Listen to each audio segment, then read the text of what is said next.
Have you ever looked at a woman who seems to have it all together? Career, family, the ability to handle crisis after crisis without flinching, and thought, wow, she's so strong? Yeah, we all have. But let me ask you something a little harder. When was the last time you looked at that same woman and wondered, is she okay? Because here's the truth. Behind the applause, behind the competence and resilience and the I've got this smile is often a loneliness so deep it's hard to name. It's not the kind of loneliness that comes from being alone. It's the kind that comes from being unseen. I know this woman. I've been her. And chances are, so have many of you. We live in a culture that celebrates strength, especially in women, but defines it so narrowly that vulnerability becomes a liability. And over time, the role of the strong woman stops being a source of pride and becomes a prison, one that looks like control on the outside but feels like isolation on the inside. First, strength has been misunderstood. We've been sold this idea, especially as women, that being strong means never showing emotion, never needing help, never letting the cracks show, that somehow the highest version of strength is to be untouchable. You know the type, she handles everything, doesn't complain, doesn't cry in public, keeps the family together, shows up at work like a boss, and still makes time to check in on everyone else. She's the glue, the rock, the one everyone depends on. And she's tired. The problem is when we define strength as the absence of struggle, we start performing strength instead of embodying it. And that performance, it's lonely because it forces us to live in a role that says, you're not allowed to fall apart. Even when falling apart would be the most honest, human, healing thing we could do. I have seen this again and again, not just in the research, but in conversations with women from every walk of life, from CEOs to teachers, single moms to grandmothers. The more they carry, the less permission they feel to set it down. And when I ask, what would it feel like to not be strong for just one day? You'd be amazed how many can't even imagine it. They laugh. But the kind of laugh that holds back tears, because somewhere along the way, being vulnerable stopped being an option, and strength became survival. Here's what the research tells us. When women are expected to embody emotional resilience 24/7 without expressing their own needs, they're significantly more likely to experience anxiety, depression, and burnout, not because they're not capable, but because they've been overcapable for so long, no one's thought to ask if they're okay. Even worse, many don't ask themselves. And I get it. Asking for help or admitting you're struggling can feel risky. It can feel like you're letting someone down, or worse, like you're letting yourself down, especially if your identity has been built around always being the one who handles it. But here's the truth. Real strength has nothing to do with being invulnerable. In fact, it's the opposite. Real strength shows up when you're willing to say, I can't do this alone. When you stop managing everyone else's emotions and start telling the truth about your own. Strength isn't silent, it's honest. It's knowing when to rest, when to ask, when to say I'm overwhelmed and not feel guilty for it. Because being human isn't a flaw in your leadership, it's the foundation of it. What if we redefined strength as the courage to be seen, not just when you've got it all together, but when you don't? What if we stopped applauding people for surviving alone and started honoring those who choose to connect, even when it's uncomfortable? That's where the real power is. Not in perfection, not in performance, but in presence. When you stop performing strength and start living it, something amazing happens. People don't just respect you, they feel safe with you. And when we make space for that kind of strength, we stop living like we have to do it all alone. And that changes everything. Second, loneliness thrives in perfectionism. Now, I want to say something that might feel a little uncomfortable, but stay with me. Perfectionism isn't about being your best. It's about trying to avoid shame. It's not the same as healthy striving or working hard or having goals. Perfectionism is this belief that if I look perfect, live perfectly, act like I've got it all under control, then maybe. But here's the catch. Perfectionism is a shield, and like all shields, it keeps things out, including connection. And when we constantly hide behind that armor, loneliness doesn't just creep in, it settles in. I've spoken with so many women, high achievers, caretakers, leaders, who say things like, I feel like I'm surrounded by people, but no one really sees me. And when I ask them what they're afraid might happen if they were fully honest about how they feel, they say, I don't want to be a burden, or people expect me to be strong, or what if they think I'm failing? So instead of saying I'm hurting, they say I'm fine. Instead of asking, can you be there for me? They say, I've got it handled. And every time they do that, connection gets a little more out of reach. Research shows that perfectionism is closely linked with loneliness and disconnection. Not because people don't want to connect with you, but because they can't find a way in. When you present a flawless version of yourself, people often assume you don't need anything from them. And if they think you don't need them, they stop showing up. Not out of malice, just misunderstanding. We think we're making ourselves more lovable by being perfect, but we're actually making it harder for people to love us the way we really need to be loved. Here's a painful truth I've had to face myself. People can't love the mask. They can only love you. And if you never let them see you, the messy, unsure, tired, real you, you'll always feel alone, even in a crowd. Perfectionism doesn't protect us from rejection, it guarantees it. Not from others, but from ourselves. Because the more we hide, the less we recognize our own worth, and that's where the real ache begins. The ache of not being known, of not being understood, of not being held. And I get it, taking off the armor feels risky. It feels like stepping out into a storm without a raincoat. But connection doesn't happen through control. It happens through courage. Courage to say, I don't have it all together. Courage to let someone see you cry. Courage to admit, I'm trying so hard to be perfect because I'm afraid if I'm not, I'll be forgotten. But you won't be forgotten. You'll be found. And the beautiful thing about letting go of perfectionism is this: it doesn't make you weak. It makes you relatable. It makes you human. And that is the kind of strength people truly trust. Third, the pressure to be everything to everyone leads to emotional isolation. This is the part that often goes unnoticed, even by the women living it.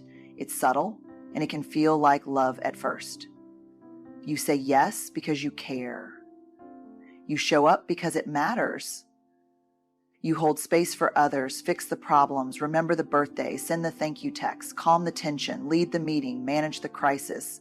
And you do it all without making a fuss. And people call you dependable, selfless, inspiring, but inside it starts to feel like you're slowly disappearing, because being everything to everyone usually means being nothing to yourself. I've sat with women who have tears in their eyes as they say, I don't even know what I need anymore. Not because they've stopped needing, but because they've spent so long focusing on everyone else's needs that their own got buried. Buried under responsibility, buried under guilt, buried under this expectation that their worth is tied to how useful they are. And here's where it gets tricky. This behavior is often rewarded. You're praised for being the one who shows up, for being reliable, for never letting anyone down. But you know what that praise quietly tells you? That your value is conditional, that love, appreciation, even inclusion is something you earn through service, not something you're worthy of just by being you. That is emotional isolation. Because when your relationships are built around what you do rather than who you are, it's hard to know if anyone truly sees you. Do they love me, or do they love what I do for them? If I stop saying yes, would I still belong? That kind of doubt eats away at connection. And even if you're surrounded by people, it can start to feel like you're living behind a glass wall. visible, but untouchable. And the root of all this, it's not weakness, it's not overcommitment, it's fear. Fear of being seen as lazy, fear of being called selfish, fear that if you don't hold it all together, the people you care about might slip away. And if you've ever grown up in an environment where love was tied to performance, where you had to earn your place through being good or helpful or agreeable, then saying no now doesn't feel like setting a boundary. It feels like betrayal. But I want to say this with as much tenderness as possible. You are not required to sacrifice yourself to be worthy of love. We have to stop equating exhaustion with virtue. We have to stop measuring our value by how depleted we are. The truth is, you don't have to earn your spot at the table by pouring everything you have into everyone else. You're allowed to rest, to receive, to not answer every call, to not fix every problem. And the most radical, liberating truth of all, you're allowed to be loved just as you are, not for how much you carry, but for who you are when you finally set it down. Because connection doesn't come from being everything to everyone. It comes from being real with just a few. From saying, this is me, I'm tired, I need help, I need care too. And when we start allowing ourselves that kind of truth, that kind of grace, we start to find our way back to each other. Fourth, vulnerability is not a weakness, it's the doorway to connection. This is where so many of us get stuck, especially when we've been taught our whole lives that being vulnerable means being fragile, being exposed, being too much. We're told to toughen up, to keep it together, to not let them see you sweat. And for a while, it can feel like that works. You build your armor. You learn to smile through the pain. You become the strong one, the one everyone leans on. But there's a cost. The cost is that your heart starts to go numb. Not all at once, it's slow, it's subtle. You start holding back a little bit more with each disappointment, each rejection, each time you were brave enough to open up and didn't get the response you needed. And over time, you stop sharing the parts of yourself that feel tender. You stop expressing your needs. You stop dreaming out loud. Because dreaming requires hope, and hope feels too risky when you're carrying so much. I remember talking to a woman once, a brilliant, respected leader, someone everyone looked up to, and she said to me, I feel like I'm trapped behind glass. People admire me, they think I'm strong, but no one really knows me, and sometimes I wonder if they even can. What she was describing was a lack of relationships, it was a lack of emotional safety, a life where vulnerability had been replaced with performance. And here's the thing, we cannot experience deep connection without being seen. Truly seen, and being seen requires vulnerability. It means allowing others to witness our uncertainty, our fear, our hopes, our disappointments, not just our competence. Now, I know some of you might be thinking, but I've been vulnerable before and it didn't go well. And that's real. That pain is real. Vulnerability is never a guarantee of being met with kindness. It's not about controlling the response. It's about showing up anyway with courage and truth. Because when you start filtering your life to avoid pain, you also start filtering out joy and intimacy and love. You can't selectively numb emotions. When you shut the door on vulnerability, you shut the door on everything that makes life feel alive. But here's what I've learned again and again through research and through my own messy real life experiences. Vulnerability isn't the opposite of strength. It is strength. It's emotional risk. It's uncertainty. It's putting your heart out there, knowing it might not come back the way you want and doing it anyway, because that's what it means to live fully. I've seen it in women who finally say, I'm not okay, and realize they're more loved than they ever imagined. I've seen it in conversations where someone says, I need help, and instead of judgment, they're met with me too. That moment right there, that's connection. That's healing. and it only happens when someone is brave enough to go first. So what if instead of viewing vulnerability as something to be feared, we started treating it like a superpower? What if we stopped seeing it as weakness and started honoring it as one of the most courageous things a human being can offer? Because when we do that, when we let ourselves be seen, we don't just connect with others, we finally reconnect with ourselves. And that's where true belonging begins. Fifth, healing begins when we stop proving and start belonging. Let that sit for a second. Because for so many of us, especially those who've worn the strong woman role like a second skin, life can start to feel like one long audition. You wake up every day and go out into the world with your resume of worth in your hands. Look how capable I am. Look how helpful I've been. Look how much I've handled without asking for anything in return. You show your strength like a badge, not because it makes you feel powerful, but because you hope deep down it'll finally earn you a seat at the table where you no longer have to prove yourself. But here's the hard truth. Proving is a never-ending game, and the finish line always moves. The moment you think you've done enough to be seen or accepted, another expectation shows up. Another person needs something. Another voice says, "Don't slow down now." And the scary part is sometimes that voice is your own. Belonging, real belonging, isn't about measuring up. It's not about perfecting your personality to fit a room or stretching yourself thin so you're useful to everyone. Belonging is about being seen and loved for who you are, not just for what you produce. But when you've been trained by family, culture, even by your own survival instincts, that being loved means being impressive, breaking free from that mindset feels terrifying. And yet, it's where healing starts. I remember sitting across from a woman during a workshop, and she said, "I've been trying to be the perfect daughter, the perfect mom, the perfect partner, the perfect employee, and I still feel alone." She had spent years performing a version of herself she thought people needed, and all it left her with was burnout and resentment. And when I asked her what would happen if you stopped performing and just showed up as yourself, she got quiet, really quiet. Then she said, "I don't even know who that is anymore." That's what proving does. It disconnects us from ourselves. We become strangers to our own needs, our own joy, our own voice.